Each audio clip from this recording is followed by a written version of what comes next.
तो फ्रेंड्स, आप सभी का एक बार फिर से स्वागत है हमारे YouTube चैनल कौटिल्य क्लासेस 2.0 पे। दोस्तों, आप मेरा 2 वीडियो देख चुके हैं प्रकाश के परिवर्तन से, और प्रकाश के परिवर्तन के चैप्टर से ही दर्पण एक लेसन है जिसको मैं पढ़ा चुका हूं। दोस्तों, आज के मेरा तीसरा वीडियो प्रकाश से जुड़ा हुआ, ये प्रकाश का अपवर्तन जिसको आज हम लोग पढ़ेंगे। बहुत बेहतरीन आज का वीडियो होने वाला है, अंत तक बने रहिएगा मेरे चैनल पे,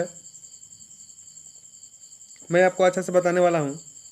अगर आप कंपटीशन की तैयारी करते हैं तो मेरे चैनल को सब्सक्राइब कर लीजिए, और आप स्टेट बोर्ड की तैयारी करते हैं तो सब्सक्राइब कर लीजिए, क्योंकि ये वीडियो सिर्फ आपके लिए है। मैं आपको आज बहुत अच्छा से बताने वाला हूं। दोस्तों, आगे बढ़ते हैं, जानते हैं प्रकाश का अपवर्तन क्या है। तो आप अगर मेरा पिछला वीडियो देखे होंगे प्रकाश का परिवर्तन, तो आपको वो डिफिनीशन याद होगा, तो आप इसे भी याद कर लेंगे। अगर आप नहीं देखे हैं तो डिस्क्रिप्शन बॉक्स में उसका लिंक है, आप वहाँ से जाइए, देखिए। चलिए आगे बढ़ते हैं, प्रकाश के अपवर्तन को जान लेते हैं। फ्रेंड्स, प्रकाश का अपवर्तन क्या होता है इसको हम लोग डायग्राम से भी समझेंगे, लेकिन उससे पहले परिभाषा को जान लेते हैं। प्रकाश का अपवर्तन क्या है। प्रकाश का अपवर्तन यह है कि जब प्रकाश एक माध्यम से दूसरे माध्यम में प्रवेश करती है तो वो अपने पथ से विचलित हो जाती है। जो उसका पूर्व पथ होता है उससे वो विचलित हो जाती है। इस परिघटना को हम लोग प्रकाश का अपवर्तन कहते हैं। आप फिगर में भी देख सकते हैं कि प्रकाश का अपवर्तन क्या है। देखिए फ्रेंड्स, प्रकाश एक माध्यम से दूसरे माध्यम में जब प्रवेश की है तो ये अपने पथ से देखिए विचलित हो गई है। इसी घटना को हम लोग प्रकाश का अपवर्तन कहते हैं। इंसिडेंट माने आपतित किरण, और रिफ्लेक्टेड हो गई यानी कि परावर्तित हो गई है। तो यानी कि जो किरण आई है अपने पथ से विचलित हो गई है, इस घटना को हम लोग प्रकाश का अपवर्तन कहते हैं। आगे बढ़ते हैं, इससे कुछ जुड़ा हुआ तथ्य है, इसको जानते हैं कि जब प्रकाश विरल माध्यम से सघन माध्यम में जाता है, यानी कि विरल से सघन में जाता है, तो अविलंब की ओर झुक जाता है। देखिए फ्रेंड्स, यहाँ पर समझने वाली बात है कि जब विरल माध्यम से सघन माध्यम में जाता है तो अविलंब की ओर झुक जाता है, और जब सघन से विरल में जाता है तो प्रकाश जो है किरण अविलंब से दूर हो जाता है। ये दोनों चीज़ समझने वाली है, आप इसे नोट डाउन कर लीजिएगा। मैं आपको ज़्यादा समय नहीं लूँगा आपका, आप वीडियो पर अंत तक बने रहिए, मैं आपको अच्छे से बताने का प्रयास करता हूँ। फ्रेंड्स, प्रकाश के अपवर्तन के नियम को अब हम लोग जानेंगे कि प्रकाश के अपवर्तन के नियम क्या है। तो प्रकाश के अपवर्तन के 2 नियम हैं। जिस तरह से प्रकाश के परावर्तन के 2 नियम था, उस तरह प्रकाश के अपवर्तन के भी 2 नियम हैं। ये 2 नियम कौन कौन से, इसको जानने का हम लोग प्रयास करेंगे कि प्रकाश के अपवर्तन के 2 नियम कौन कौन से है। तो प्रकाश के अपवर्तन के 2 नियम हैं, आपतित किरण, अपवर्तित किरण। ध्यान से सुनिएगा, आपतित किरण, अपवर्तित किरण तथा आपतन बिंदु पर डाला गया लंब तीनों एक ही तल में होते हैं। जब प्रकाश के परावर्तन का हम लोग नियम देखे थे तो आपतित किरण, परावर्तित किरण वहाँ पर था, लेकिन यहाँ पर क्या है, आपतित किरण, अपवर्तित किरण तथा आपतन बिंदु पर डाला गया लंब तीनों एक ही तल में होते हैं।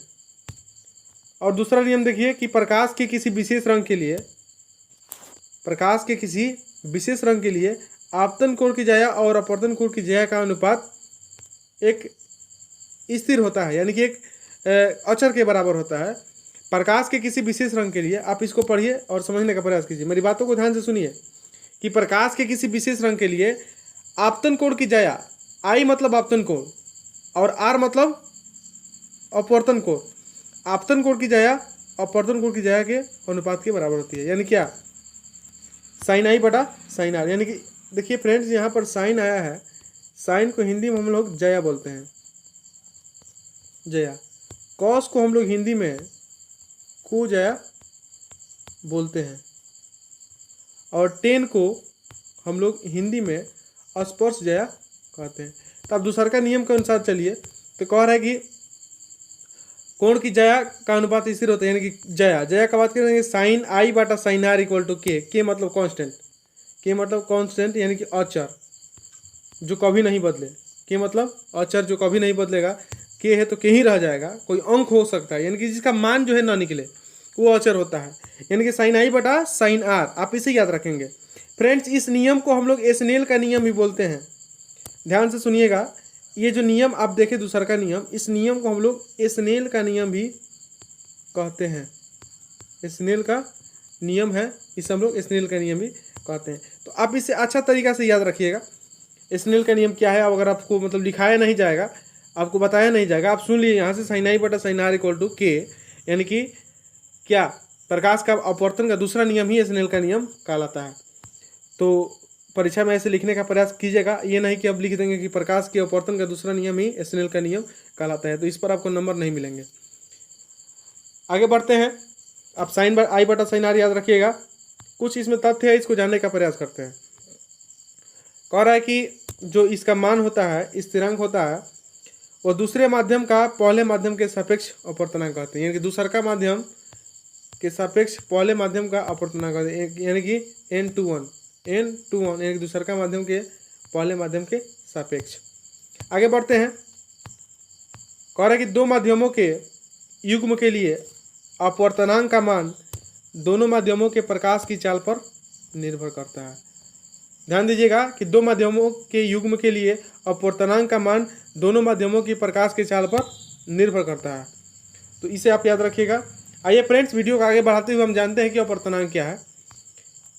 अपवर्तनांक का परिभाषा कुछ है नहीं कि इसमें थोड़ा सा ध्यान देने वाली बात है। कह रहे किसी माध्यम का निर्वात के सापेक्ष अपवर्तनांक निरपेक्ष अपवर्तनांक कहलाता है, यानी कि सापेक्ष अपवर्तनांक ही निरपेक्ष अपवर्तनांक कहलाता है। इंग्लिश में देखिए, इसका इंग्लिश नाम होता है रिफ्रैक्टिव इंडेक्स, तो इसे आप याद रखेंगे। आगे बढ़ते हैं। प्रकाश की अपवर्तन के कुछ उदाहरण हैं। जैसे मान लीजिए कि हमारे दैनिक जीवन में बहुत सारी घटनाएं घटती हैं, लेकिन आपको ये पता नहीं लगा पाते हैं कि आखिर मेरे साथ ये किस कारण होता है, ये आखिर इसका इफेक्ट क्या है, तथ्य क्या है। जैसे फ्रेंड मान लीजिए कि जैसे एक व्यायाम है जिसमें हम कागजी डालते हैं, तो कागजी डालते हैं तो अगर दूर से हम देखेंगे तो थोड़ा सा बड़ा दिखाई देता है। इसका कारण क्या है? इसका कारण यह है कि प्रकाश का अपवर्तन इसके कारण है। जैसे मान लीजिए कि किसी मिठाई दुकान में आप गए, मिठाई दुकान में जैसे आपको रसगुल्ला दिखाई दिया तो बहुत चमकता हुआ प्रतीत होता है, तो इसका कारण क्या है? इसका कारण प्रकाश का अपवर्तन है। आसमान में तारे जो है चमकते दिखाई देते हैं, इसका कारण क्या है? प्रकाश का अपवर्तन है। तो आइए फ्रेंड्स, इसके उदाहरण को कुछ अच्छी तरीके से समझते हैं। आप इसे नोट डाउन भी कर लीजिएगा, आपके लिए बहुत फायदेमंद है। कह रहे कि जल से भरे किसी बर्तन अथवा तलवा आदि की पेंदी उठी हुई प्रतीत होती है। जैसे मान लीजिए एक बाल्टी आप पानी ले लीजिए, एक बाल्टी अगर पानी आप ले लेते हैं तो एक बाल्टी पानी अगर लीजिएगा तो देखिएगा उसका जो तल होता है ऊपर उठा हुआ प्रतीत होता है। यह किसके कारण होता है? तो ये प्रकाश की अपवर्तन के कारण होता है। आप इसे नोट डाउन कर लेंगे, मैं ऐसा करता हूँ कि आप इसे जरूर कर रहे होंगे। कह रहा है कि जैसे जल के अंदर पड़ी मछली या कोई वस्तु है, अपनी जो गहराई के हिसाब से ऊपर उठी हुई प्रतीत होती है, माने कम दिखता है, कम प्रतीत होता है। इसका कारण यह है प्रकाश का अपवर्तन, इसका कारण है। आगे बढ़ते हैं फ्रेंड्स। पानी से भरे कांच की गिलास में नींबू को साइड से देखने पर वो वास्तविक आकार से बड़ा दिखाई देता है। जिस तरह से मैंने आपको शुरू में बताया कि पानी से भरे कांच की गिलास में नींबू साइड से देखने पर वास्तविक आकार से बड़ा दिखाई देता है।